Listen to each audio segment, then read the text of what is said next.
Atlanta, the greatest spectacle in sports, the Olympic Games, return to America on NBC. Today, as the playoff clock continues to tick, 4 teams battle for their postseason lives. In 2 decisive Game 5s, some will see time run out. Others will earn themselves more time on the playoff stage. In a second-round matchup, the Knicks and Bulls renew acquaintances as New York looks for the highly unlikely upset against the team many say is the best of all time. But first, the opening round concludes. Who will live up to the challenge of a Game 5? Only time will tell.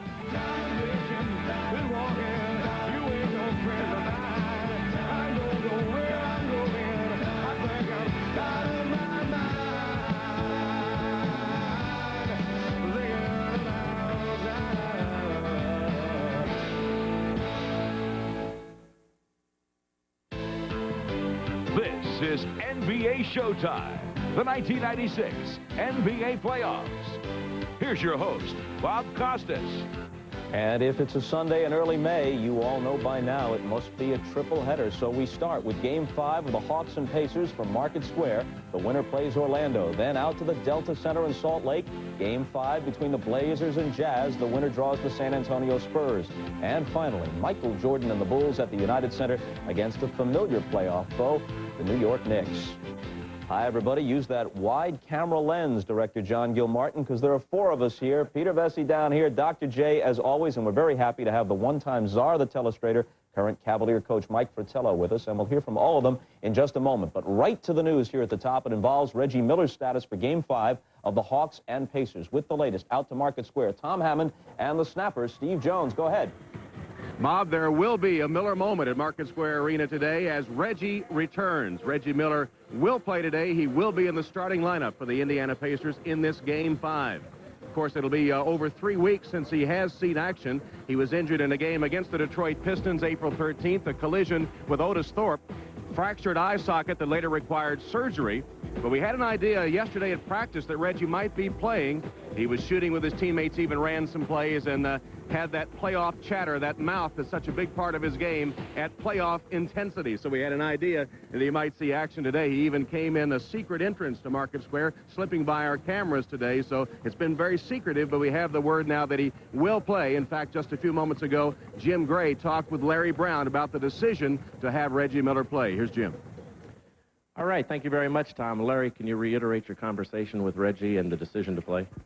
Well, it was up to him. Donnie gave him that choice, which I think was a good one, and he wants to play. And I told him, you know, we're going to do it like it's our last game of the season, and he'll start, and he's got to let me know how he feels. But it's a big boost just having him out there. Now, he has practiced somewhat. He shot the ball quite a bit yesterday. How did he look, and are you concerned about any rust at all? I'm not going to worry about that. You know, you don't expect anybody to be back at 100%. But he's a big part of this team, and I think when you get in a game like this, it's important that, you know, you allow him to play, and I'm going to be sensitive to him. Whatever he says, if he's tired, if he wants to go, it's going to be entirely up to him. Quickly, Larry, you had 2 of these fractures when you played. How difficult is it to play? Well, when you're not a shooter and you can't play very well, it's not difficult at all. But, you know, Reggie's never been hurt before, and he is a shooter, and it is to his eye. It's going to be difficult, but he's a tough kid, and I think once he gets into the game, if he can get a bump or 2 and see that he's all right, I think he'll be fine. Larry, thanks for joining us. Thank you. All right, back to you, Tom. All right, Jim. And Steve, what does Reggie bring to the equation in this Game 5? Well, it's a huge edge for the Indiana Pacers. When you think about the Indiana Pacers and how nervous they've been about this Game 5 when they thought this is a team they should take out if they had Reggie Miller, this is just a great dose of medicine. It's like a security blanket. You got it. You slept well. They know that they've got the guy that can make the difference up in a quick strike, and that's all the difference in the world that they need. Well, maybe one person that didn't sleep well is Lenny Wilkins, the Atlanta coach. From the Atlanta standpoint, Lenny told us yesterday that he prepared his team to play Indiana with or without Reggie. I've been in this game way too long to be psyched out by anything, okay? And when I prepare them to play Indiana, no matter who's there, and to win. And I think that's the way you have to focus when you come out ready to play. You can't allow yourself to be intimidated mentally or physically. Well, the Hawks have had their problems here at Market Square Arena, though they did win Game 1 here. What's the outlook for them with Reggie playing? Well, the outlook is not good, but they also know that they did win a game. This has been a bad arena for them. 11 out of 12 they've lost, but as Lenny said, the 5th game is the deciding game, and they're ready to play. So, Bob, the big news from Market Square Arena, Reggie Miller will play today. He'll do his best Willis Reed impersonation wearing these protective goggles. All right, Tom Snapper, thanks a lot. We'll look forward to your call at about 1 o'clock Eastern Time, first of the triple-header. Mike, there's no question that this is going to really give the building a lift at Market Square. It'll be emotional when Reggie gets in there, but maybe it's not that simple. There's no question that Reggie returning gives them this great emotional lift. However, sometimes teams get tricked. They get fooled. They think that just because their star is returning and the emotional energy that it produces will be enough to beat their opponent. That's not the case here. Atlanta's going to be ready when they come out today. The other thing is, think about the spot that it puts Larry Brown in. Here's the head coach. Your superstar is returning to try and help you win Game 5. Yet you've prepared the other players to take over for Reggie in his absence. How about if he gets off to a bad start? How long do you go with your superstar if he just can't knock a shot down? Peter. Let's face it, Reggie Miller's whole game is his shooting eye, so if it's a little bit off, the Pacers are in trouble. And to me, they're groping anyway to bring him back at this point. Just shows how worried they are of the Hawks. Donnie Walsh, the team president, told me this morning that Reggie's eye is only 85% healed. He still has some double vision, but at the very least, he is a decoy. He'll loosen up that defense that's surrounding Rick Smits. Doctor. Like Magic Johnson, I think the game has passed me by. You know, 10 years ago, this never would have happened. A broken bone healing in 3 weeks is just unheard of, and there's too much at risk. I think, you know, Reggie will always have next year. I think the game's really going to boil down to him making a cameo appearance, and then Rick Smits and Mark Jackson being on the court as close to 48 minutes as possible. On the Atlanta side, you got to have Mookie Blaylock play his best game, and Steve Smith, the dream teamer. You know, this is his defining moment. If he's as good as he thinks he is, this is his time. I look for the Knicks to protest this. They're jeopardizing, Miller's jeopardizing his future. He's a free agent. They're after him. Well, there you go. Let's continue to talk about the Hawks for just a moment here. They became an entirely different team when they traded with Minnesota for center Christian Laettner back in February. Unlike the playoff veterans of the Pacers, Laettner is playing in his very first playoff series, and Peter Vesey spoke with him. I don't walk around in life saying I want to be disliked. And my mother still gets worked up into it a little bit because she believes all the good stuff, and then when she hears all the bad stuff, she doesn't, you know, want to believe that. And I'm like, Ma, don't get so worked up over it because it's just, you can't please everybody. Don't believe all the good stuff, and don't believe all the bad stuff. He's often described as arrogant, aloof, and oh so talented. In college, Christian Laettner was the hero, leading Duke to back-to-back championships. But even then, there was questionable conduct. 4 years ago, he arrived in Minnesota. He was expected to be the lowly Timberwolves franchise player. Everyone wanted a one-man savior. You know, one person was going to do it all. And Alonzo Mourning couldn't do it. Did they expect that out of you in Minnesota? Well, I'm sure they did. I think they did. I expected myself to do it a little. I expected myself to do well. But, I mean, you look at the other great players. I mean, Alonzo can't do it, and he's as good as they get. After 3.5 stormy seasons, the relationship ended. Laettner's comments and controversy with teammates and assistant coaches started as early as his rookie season.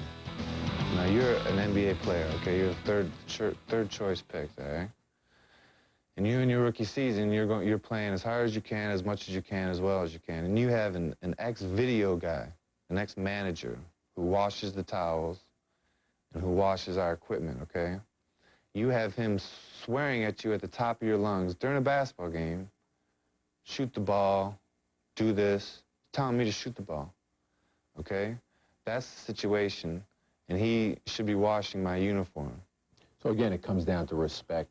I mean, if you respect somebody, you're going to take criticism if you feel that they know what they're talking about. Well, I'm sure if Lenny Wilkins says that to me, I'm not going to, you know, respond the same way. And if Coach K, that's why I went to Duke, because I wanted a good coach telling me stuff like that, telling me what to do. You've also had differences with teammates. I mean, even guys, you know, just running through the locker room just now with the Hawks, you know, I'm asking guys, well, what's he like, you know? And he says, well, some days he says hello to us, and some days he'll pass us right by.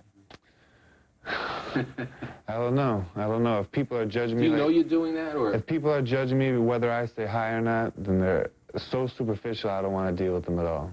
Are you a happy person? I'm a very happy person. In the grand scheme of life, yes, I'm extremely happy. What makes you happy? What makes me happy? I'm going to be engaged soon. I'm going to get married, I would say, within a year and a half. All my family's healthy. I have a little sister who's doing outstanding in high school, and I'm always interested in what she's doing. You know, in terms of professional point of view, winning makes me happy. Until he joined the Hawks in February, Laettner hadn't played for a winner since being the youngest member of Dream Team 1. I didn't just jump into the NBA, I jumped into like the All-Star game because I was with the 11th best in the NBA.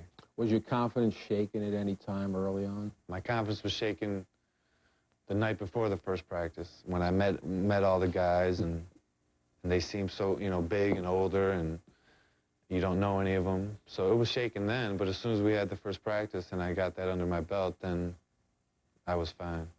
What about off the court? I learned that I would never want to be Michael Jordan. I learned that. I learned that I would never want to be Magic Johnson either. Not only does he want to please everybody and make everyone happy, you know, in the media, but like he wants to do it. And I can't believe that he would want to do it. And even if it was the only way for you to make money, like say we weren't paid for playing basketball, say we were only paid to do media requests and do an interview here, do an interview there, then Magic would be the richest person in the world and I would be the poorest. Number of interesting comments there by the Hawks' Christian Laettner, but one thing he said in particular kind of struck a chord with you. A few things, Bob. Christian's young and he's destined to grow, but like a lot of players in the 90s, he shares the same view. He doesn't have any respect for figures who are in authority, who have not accomplished the greater things, winning the championship, going into the Hall of Fame. I just want to let him know and all those players, you know, that there are a lot of little guys who made it possible for the others to reach that plateau, and you ought to keep your ear to the tracks, and there's some good advice that you can pick up from them. And you know what? There are some modern players in all sports who don't even know who the great players who preceded them were. They don't even know if a guy had a great career if it didn't happen 5 minutes ago. I think that's a problem in sports. You need to study the history of the game. All right. But not until this show is over. Just stay with us, then study the history of the game. Two other teams with the season on the line today are Portland and Utah. They meet in a Game 5 at the Delta Center. An entertaining series so far. The home team's won all 4 games. Greg Gumbel and Bill Walton, we'll call it, from Salt Lake City. There they are. All right, Bob, welcome to Salt Lake City, everyone, where a few hours from now we will know whether it's the Portland Trailblazers who advance or the Utah Jazz. And if it's to be Utah, they're going to have to turn a disturbing trend around. They played horribly in the 2 games they lost in Portland, Bill. Greg, the offense just totally fell apart. Now, Utah is typically one of the best and most efficient offensive units in the NBA, but they could not shoot, they could not score over in Portland. And Karl Malone was one of the chief culprits. Granted, Portland has some big physical front court players like a Buck Williams or Chris Dudley who can slow down Karl Malone, but he's one of the most efficient offensive weapons in the history of the game. He let the fans in Portland, he let the referees take him out of his game, as did the rest of the Utah Jazz, who did not get it done. But one of the main reasons is the fact that they got a big guy in Portland who's having a lot to do with this series. Yes, we will see 7'3" rookie Arvydas Sabonis in the middle of the Trailblazer lineup. A first-round draft pick of Portland's 10 years ago, paying big dividends this season. Greg, I first saw Sabonis play when he was 19 years old in the European Championships in the early 80s. He was a 7'3" version of Larry Bird, shooting the threes, behind-the-back passes, coast-to-coast drives, and dominating inside. Now, the injuries have wrecked his body, but his mind is still sharp as ever, and he has that mental control like Magic Johnson over a whole game, and he's put it on this series. So Portland comes in here trying to win a 3rd straight game and advance. Are they up against the wall? P.J. Carlesimo, the head coach, says we've been there before. For us, I think the big edge we have, this is our 3rd Game 5. We've been playing Game 5 for three times now, so I think that gives us a big advantage. We've been looking at a situation since Game 2 where we win, we get to play again. We lose, you put the uniforms away, and that's what we're dealing with today. And our guys understand that, and I think they have a little experience. If anything, we've got an edge over Utah because we've looked that bullet twice in a row, and now we're going to do it for a third time. Only 5 times previously in NBA history has a team lost the first 2 games in a 5-game series and come back to win it.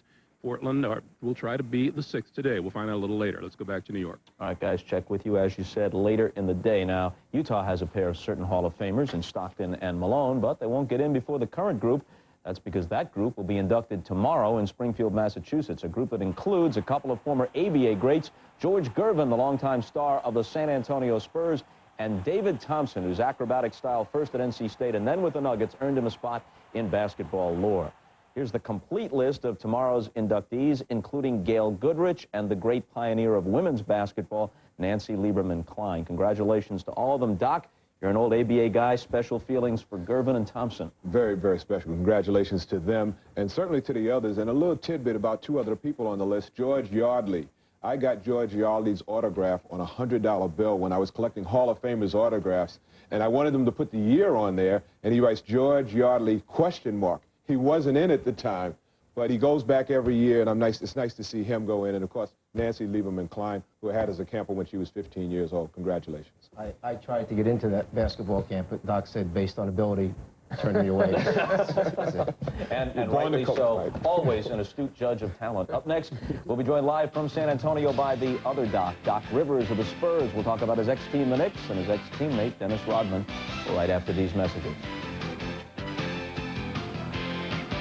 Before we talk about the Spurs' chances moving on in the playoffs, here's how they sent the Suns home. Game 4 Friday night, Charles Barkley to the hole, rejected by Charles Smith. Big night for David Robinson, slams home 2 of his 30. The Admiral again, this time from Avery Johnson. Spurs led by 10 at this point in the 3rd quarter. They pull away in the 4th. Vinny Del Negro, icing on the cake with the late 3. He had 25. The Spurs move on. The Suns go home. And after the game, Robinson and Charles Barkley with some pleasantries. And we're joined now from San Antonio by Spurs guard Doc Rivers. Let's start with your health. You didn't play the final 2 games of the Phoenix series because of back spasms. Will you be ready for either Portland or Utah at home on Tuesday night? I hope so. I'm not for sure yet. I haven't had a practice since last Sunday. I'm going to try to practice today, practice Monday, and hopefully I can do something for the team on Tuesday. Hey, Mike, you scraped by the Suns in 4 games, but it's critical that you play in the next series. They can't get any further without a 3rd guard. Is that right? Well, I think the absence of me puts a little more pressure on A.J. and Vinny because they have to play so many more minutes. Corey Alexander stepped in the Phoenix series and did an okay job. So, obviously, I want to get back because I want to play basketball. Doc, this is Mike. Just wondering, going to the New York-Chicago series for a second. A bit of an unconventional matchup we expect today. Anthony Mason matched up against Michael Jordan. The thought there being the physicalness of Mason will take Jordan out of the post. Go back to your days in New York under Riley. Was this part of the thinking then? Not really. Usually either John Starks or myself guarded Mike, or maybe May should have guarded him. I would have a ring. I don't know. I think it's not a bad matchup because if you can get Michael out of the post, it makes him drive more, and the Knicks are going to play them really physical. Doc, you mentioned rings. Elaborate on the difference. 2 rings and Dennis Rodman, and I guess distraction for 3 rings, Will Perdue, and conformity. Well, those are such big words, Doc. What's the difference? I think the no distraction is good for us. Dennis Rodman is a great basketball player. It didn't work out for him in San Antonio for lots of reasons. I think the key reason is he didn't respect a lot of the players on our team, and you have to respect Michael Jordan.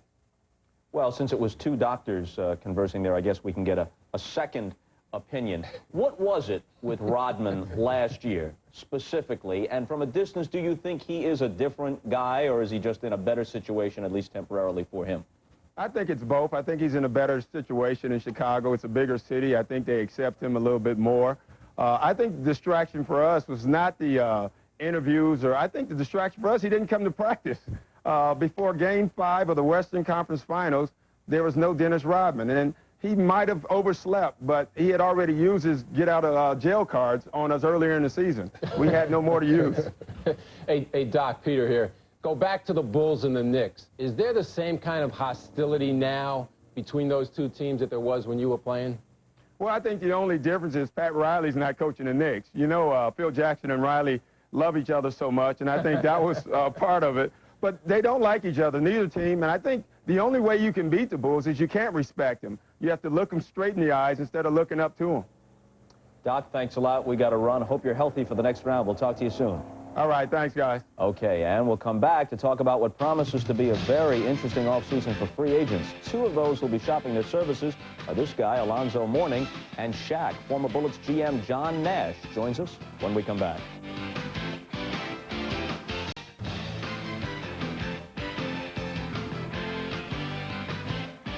Okay, welcome back. This coming off season figures to be one of the most interesting ever for the NBA.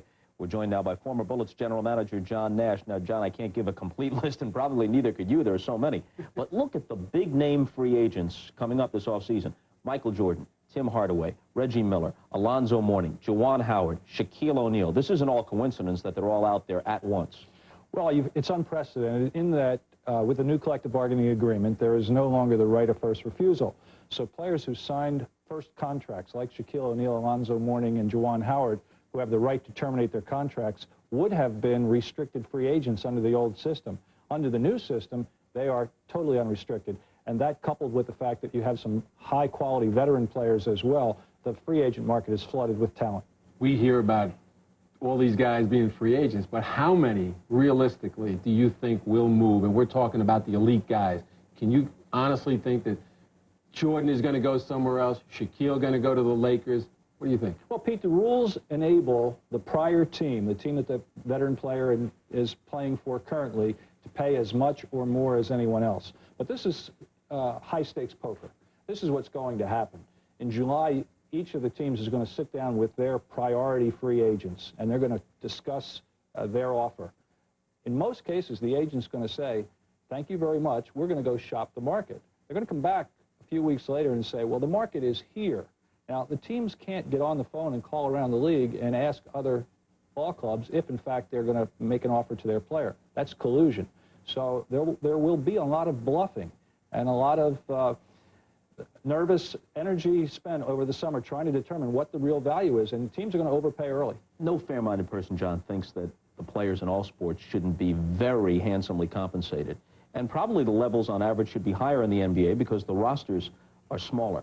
But aren't we headed toward a situation that is unhealthy? Without saying that this specifically has happened in Orlando, if Shaquille O'Neal butts heads with Brian Hill, or with John Gabriel for that matter, where is the future of that franchise? It's more with Shaq than with either one of those guys who theoretically are an authority. David Falk, who controls so many big players in the league, has his differences with you. He's said that publicly. Now, if Juwan Howard is to come back to the Bullets, and if you were still the general manager there, then his feelings, or David Falk's feelings, comes into play. Is this a healthy situation? Well, I think it's always been the case, Bob. It's maybe getting a little more attention from the media today, but when Magic didn't get along with Paul Westhead a few years back in Los Angeles, we saw what happened there, and I think, you know, Wilt Chamberlain and some of the more powerful players in the course of the history of the NBA have locked horns with others, and usually it's the player that wins out because he's the most important thing to the franchise. So it may be unhealthy, but at the same time, I think for years people said that the stars should get paid money. Michael Jordan doesn't make nearly what he should make in relation to some of the other players who are making real good money and not making nearly the contribution. That's what's going to end up happening, I think. You're going to see your marquee players making the big bucks. And then teams, in an effort to economize and try and show some kind of profitability, are going to be very, very stringent with their money at the other end of the bench. I think the days of the $2 and $3 million 11th and 12th men is probably over, and teams are going to be more prudent with what they do at that end of the bench. John, I was told that when Alonzo Mourning signs for the $16 or $17 million per year with Miami, he will be making more than Miami's entire gate, more than they make on every home game for every game in one season. How does a team make money? Well, I think that's what the owners are talking about. You know, when this collective bargaining agreement was being argued about last summer, it was hard for some of the owners to come to grips with the agreement that, in fact, was agreed to and is not yet signed. It's going to be very difficult to make a profit and put a team on the floor that's capable of winning a championship. But obviously the NBA, in the marketing end, has done wonders in terms of generating revenues, and there are new revenue streams as well, Pete. But from a basketball standpoint, this is somewhat non-business-like in what is about to happen this summer. But if you want to compete, you're going to have to pay your talent. Last question here. Now that you yourself are a free agent in a sense. Let me ask you to play the GM game. If you were in Jerry Krause's position or someone else's position with another team that might be interested in Dennis Rodman, would you be willing to meet what Rodman's demands are likely to be, given his history, given the fact that he's 34 years old? I think it's a tough call, and I think what ultimately will decide the outcome is the fate of the Bulls and whether or not this team goes on to register as the best team in the history of basketball. If that's the case, I would think that they will do whatever it takes to keep it intact. But if not, and it falls short, and Dennis is perceived to be part of the problem, there could very likely be a changing of the forward, not the guard. I got one more question, though. Magic Johnson's on the record as saying that he wants to come back to the Lakers, but he wants to be a point guard at least half the time. Do you think there's much interest in Magic Johnson around the league as a free agent? Well, I think that certainly there would be interest. The Lakers would have the ability to pay Magic what it is that he feels he's worth. Other teams might be a little reluctant at his age to use up valuable cap room. I think that they would be more likely to give that room to a player who they could have on hand for another 5 to 7 years. I think these mega contracts are going to go to players 30 and under, and they're going to be 5 to 7 year deals. John, thanks a lot. And when we come back, we'll turn our attentions to the Knicks and the Bulls. That Eastern Conference semifinal series gets underway later today, as you know, and we'll hear from Michael Jordan right after this.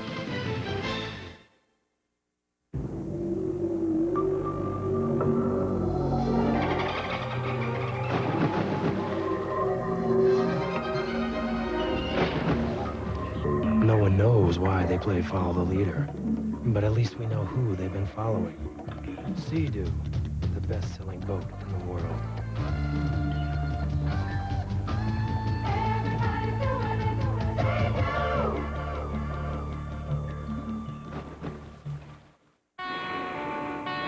You're no stranger to the sunrise. You know dedication is keeping a promise to yourself. You do what you dream about. You're going to Atlanta. What do you wear?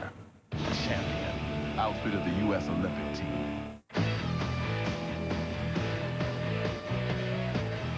All your favorite NBA players. 4 new card designs.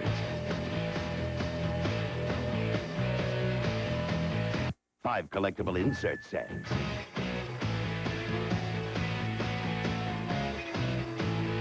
2 limited edition cards per pack. Fleer NBA basketball. Oh yeah, watch out for hot packs. What if I told you everything you know about TV is about to change? Because now there's DirecTV, totally digital television. More movies, more sports, more of what I want than ever before. All through a tiny satellite dish about the size of a small pet. Stay. How does DirecTV work? I have no idea, but it does. DirecTV, satellite TV at its best. Call 1-800-DirecTV and ask about our special movie offer. If I could read. In '92, he was the favorite in the 200 meters, but suffered a stunning upset. In the past 2 years, Michael Johnson has dominated, unbeaten in both the 200 and 400. In Atlanta, he attempts to be the first man in Olympic history to win both. His dream takes him to the Olympics on NBC.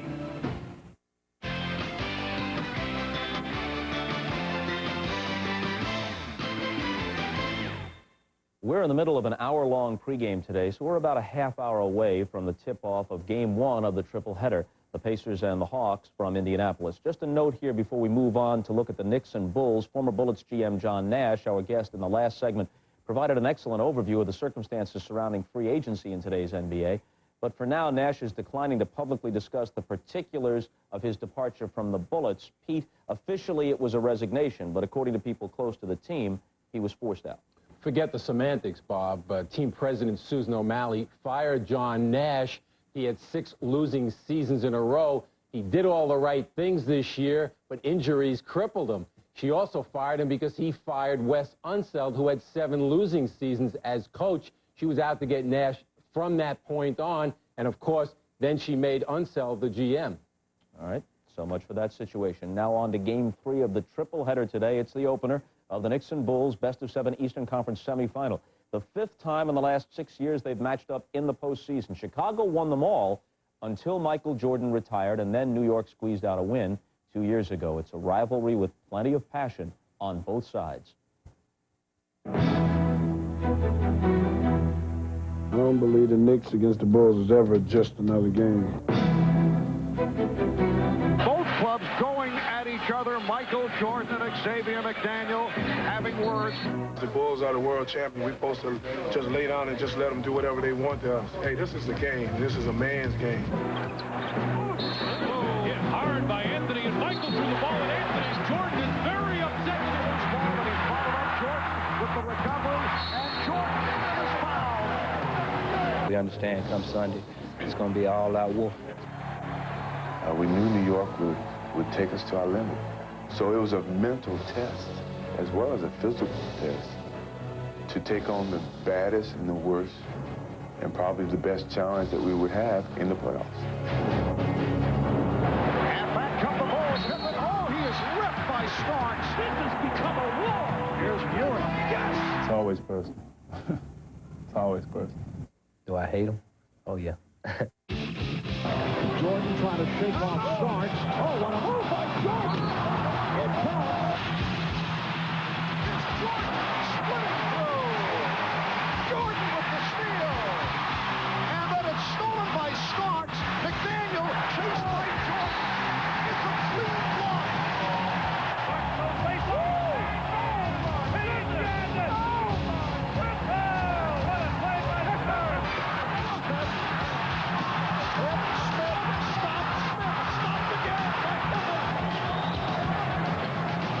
Goes for the win.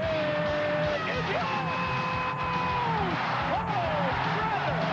Starks has to kick it back out. Davis for the win. He's fouled on the play. Fouled on the play. Tippins, he cannot believe it. Great passing. Baby! The Knicks have defeated the Bulls to take the series in 7. I think we evenly matched. You know, it's going to be some great plays out there. You know, I'm looking forward to it, and my teammates are looking forward to it, so, you know, it's just time to get it on. Okay, and our duo in Chicago who will call the game, Marv Albert, Matt Gukas. Here they are. Marvelous. Bob, about 5 hours from now, the Bulls will head out of this locker room to take the floor here at the United Center, and their major concern, the condition of Michael Jordan's back. Bulls coach Phil Jackson told us yesterday the back spasms certainly have him worried, but he has seen Michael excel even when he's playing hurt. Well, I think this is one of the most remarkable things that he is able to do, and that's that he can back his game off 10%, 15%, and still play above the crowd and still generate the kind of energy the team needs, and sometimes close his game down to where it might just be an offensive barrage, or he may just take on a certain function that is necessary for the team. In the process of doing it, he focuses, and his concentration is so high, he ends up having great games. Not only does Michael play some of his best basketball when he's hurt, he flat out loves to play against New York. He has had some of his biggest scoring games against the physical, aggressive defense that the Knicks try to inflict on him.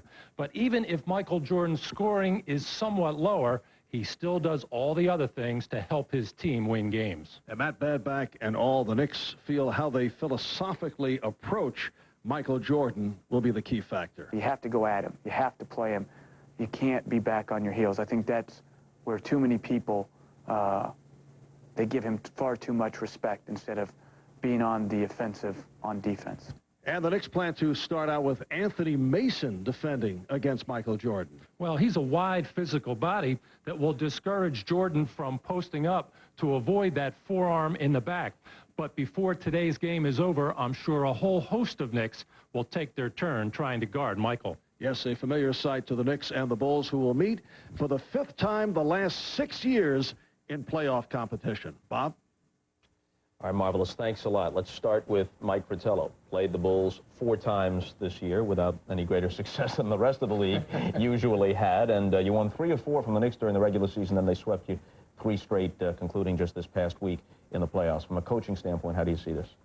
First thing to look at is matchups. Based on the last couple of regular season games, New York went with an unconventional matchup. As Jeff Van Gundy said, they want to be aggressive. what New York is planning on doing, and we think they'll go that way today, is play Anthony Mason on Michael Jordan. The reason being, get Jordan out of the post area because Mason is so big and strong. Then they will play their point guard, Derek Harper, on Scottie Pippen, who does the majority of the ball handling, try and extend New York's defense, put pressure on the basketball, try and use up time off the 24-second clock so that the options are limited in the triangle offense for Chicago. That leaves John Starks to play against the point guard, Ron Harper, for Chicago. The other area is rebounding. During the regular season, in the 4 games, Chicago out-rebounded New York by an average of almost 12 rebounds a game. The only game New York won, the differential was only 1 on the glass. Of course, Chicago's a great rebounding team and generally out-rebounds the opposition, but that is really a significant differential piece. You talk about matchups. I want to talk about mismatches. What happens when Scottie Pippen takes Harper down low? I know Harper's been practicing all week against Mason's length, but Pippen's unstoppable down there. There's a give and take. The part that you're getting is the pressure on the ball, using up time, trying to force turnovers with Harper's great hands. What you give up is, and 2 years back, we tried playing our guy, Bobby Phills, for that reason on Scottie Pippen. They sent Pippen right down in the hole to post up, and even though he may have missed shots, he really hurt us on the offensive boards with second shot opportunities. Mike, you know, these Knicks were kind of footloose and fancy-free against you guys. I can't see them approaching the Bulls game that way. They got to turn up the D. And the minutes played against you guys, 3 guys over 40 minutes a game, Ewing, Starks, and Mason. What about stamina and their overall effectiveness, considering they're playing so many minutes? The style of play is so different from Chicago to our style of play. We milked the clock. The possessions were very limited in our game. So therefore, the minutes building up, 44, 46 minutes, I'm sure was not a concern. Chicago's going to be out pressing, transition game. I'm not sure the Knicks guys can be as effective if they play that many minutes. Okay, time for us to step aside for just a moment. When we come back, an update on Michael Jordan's back from Jordan himself. Michael's visit with Ahmad Rashad right after these messages.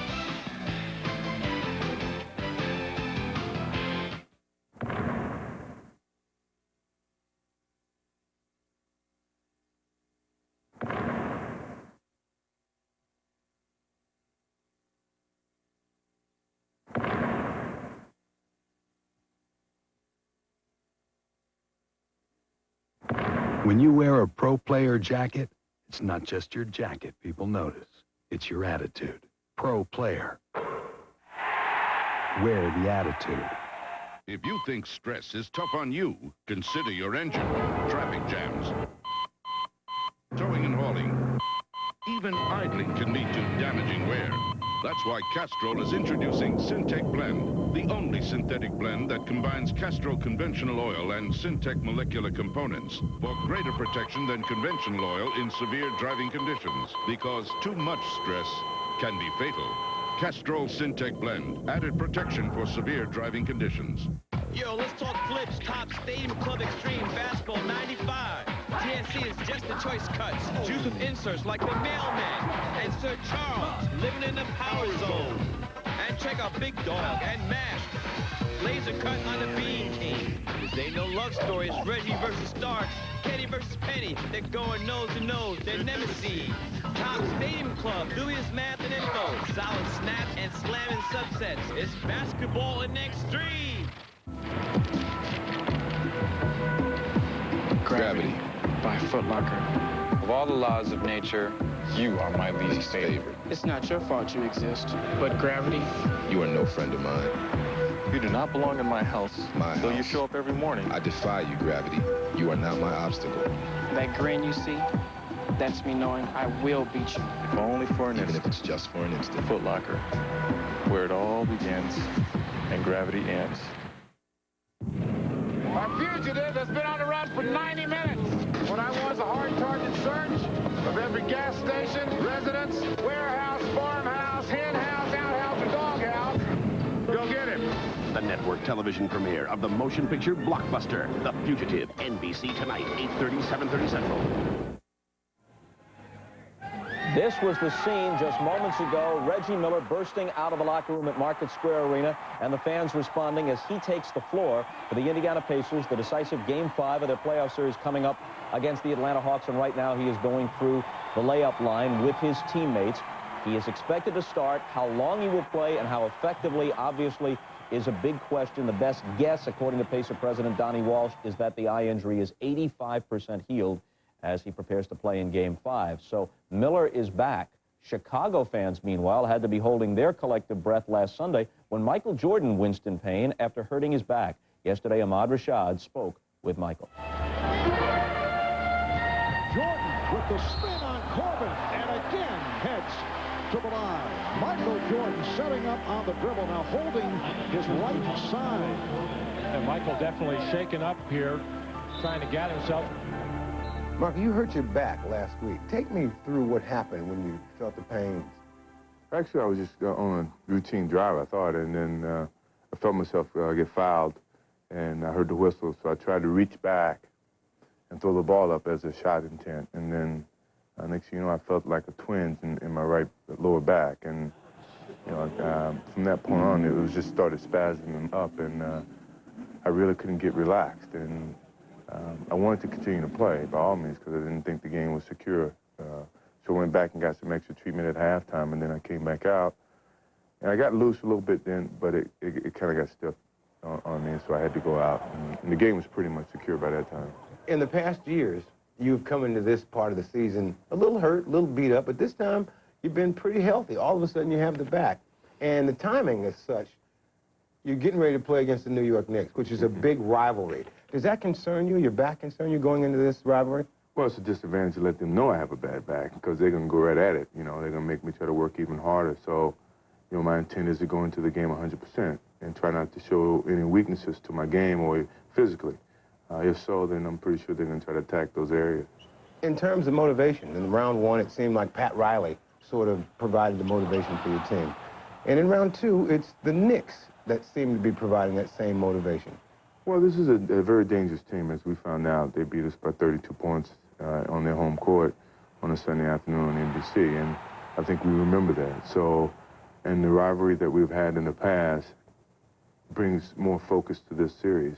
We can't, you know, take a team for granted, especially not the Knicks, because they could come out and, you know, they got a lot of savvy veterans on their team who still know how to play the game of basketball. And that could be a big difference in the playoff situation. So I think it's a team that we can really put, after playing Miami, which is very similar to the style of basketball of the Knicks, we've kind of prepared ourselves for the type of battle we have to deal with. Have you prepared your teammates for the, I'm sure there's going to be baiting of Dennis Rodman. I mean, have you said anything to Dennis Rodman to watch out for this tactic? Phil's mentioned it that, you know, it's going to be some rough play. And not to get caught up in it. I mean, Oakley is probably one of the best of physical power forwards. He's very much like Rodman in terms of rebound, offensive rebounds, and some of the banging that goes along underneath the rebound. So you got two professionals who tries to get the advantage against the other in whatever way possible. So we just hope that we can control ours and not let Dennis go, you know, haywire all over the place and stay focused on what the team is trying to do. What about the matchup between you and Anthony Mason? Anthony Mason, a very physical player. True. And I imagine that not as quick as you, so I imagine it should be, I don't know, a tough matchup. He's a very savvy defensive player. I don't take him for granted. I mean, with his size and his quick hands, he's a very good defensive player.